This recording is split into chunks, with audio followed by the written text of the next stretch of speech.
श्री स्वामी समर्थ. अहंकारी विद्वानाचे पाकीट आणि अक्षरांचे ज्ञान. एकदा सोलापूरहून एक मोठे व्याकरण शास्त्री मठात आले. त्यांना आपल्या संस्कृत ज्ञानाचा खूप गर्व होता. मठातील साध्या भक्तांना पाहून ते उपहासाने म्हणाले, या अशिक्षित लोकांना वेदांचे काय समजणार. ते स्वामींच्या समोर येऊन बसले आणि स्वतःचे ज्ञान दाखवण्यासाठी संस्कृतमध्ये श्लोक बोलू लागले. स्वामींनी त्यांच्याकडे पाहिले आणि विचारले, शास्त्री बुवा, तुमच्या खिशात जे पाकीट आहे त्यात काय आहे. शास्त्रींनी गर्वाने सांगितले, यात माझे पैसे आणि काही महत्त्वाचे कागदपत्र आहेत. स्वामी म्हणाले, ते कागदपत्र काढा आणि वाचा.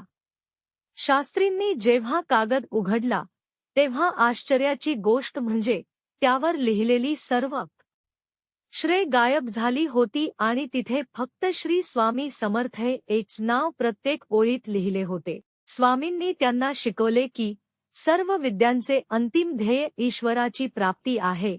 गर्वासाठी ज्ञानाचा वापर करू नका.